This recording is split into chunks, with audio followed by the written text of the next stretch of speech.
Доброе утро. Извините, я не могу говорить по-русски, потому что я все забыла. Ну, по-французски. D'abord, je vous remercie beaucoup de votre présence, à tous. Je remercie la présence de Madame l'ambassadeur.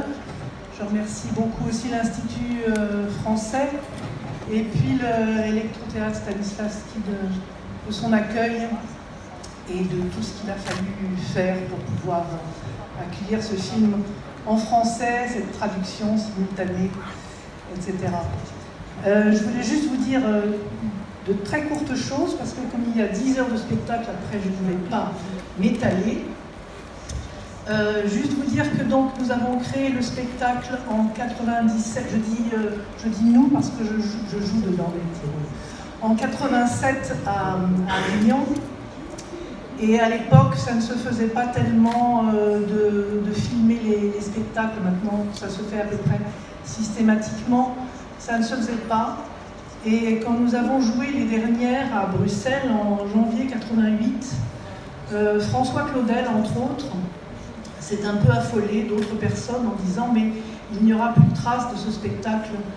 Et donc, Yves-André Hubert est venu à Bruxelles faire une captation en spectacle, en 2-3 séances, et je le remercie toujours. C'est un vieux monsieur maintenant, mais parce que sa captation est très talentueuse. Je pense que vous allez pouvoir le constater.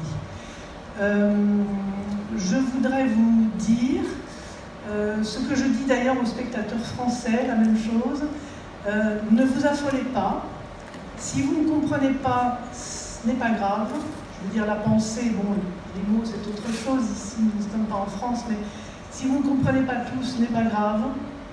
Moi-même qui ai joué dedans, je ne suis pas sûre que j'ai tout compris. Je comprends quelque chose de plus à chaque fois que je le vois. Si vous vous endormez, ce n'est pas grave, vous avez le droit. Quand nous le jouions à Avignon, c'était de 9h du soir à 9h du matin. Forcément, il y a des gens qui étaient acharnés, qui ne dormaient pas, évidemment, mais il y avait des gens qui s'assoupissaient, qui se réveillaient, qui se réassoupissaient. Ce n'est pas grave. Vous reprenez toujours le spectacle comme un bateau. C'est vraiment un grand voyage. Donc ne vous affolez pas, ne vous culpabilisez pas. Tout va bien.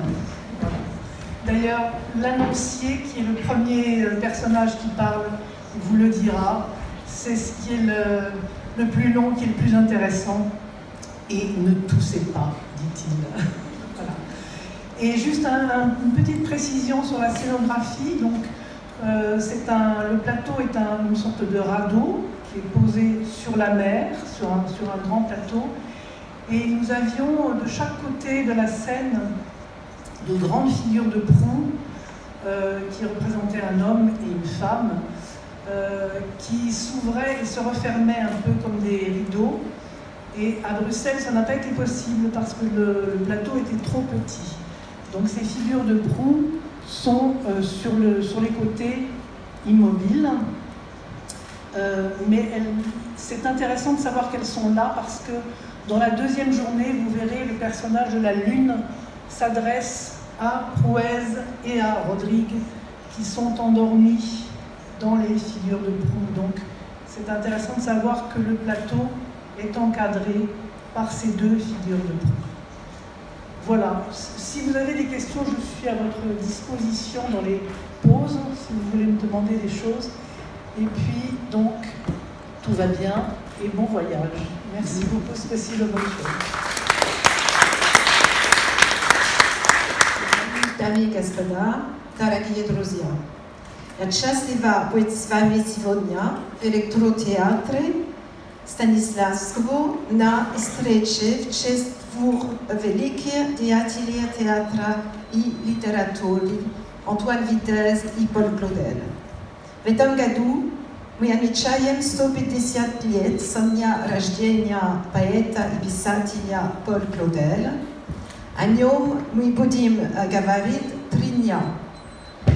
Это особый момент франко-российского сотрудничества в рамках перекрестного франко-российского года языка и литературы.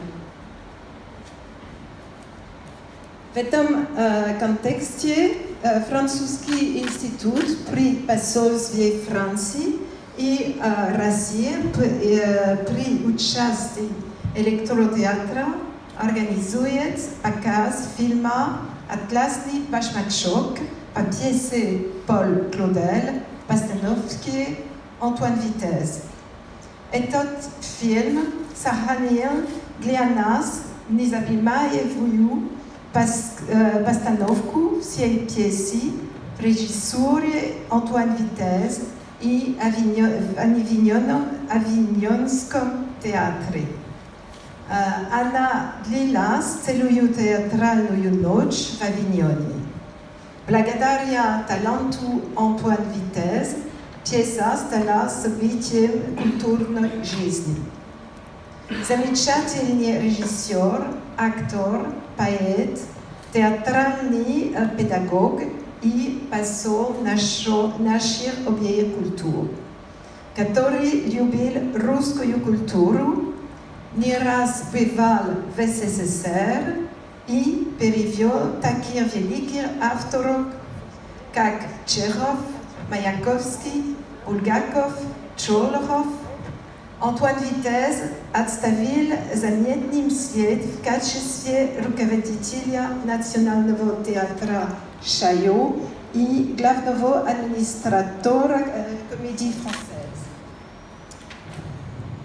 В 20 веке это одна из главных фигур французского театра.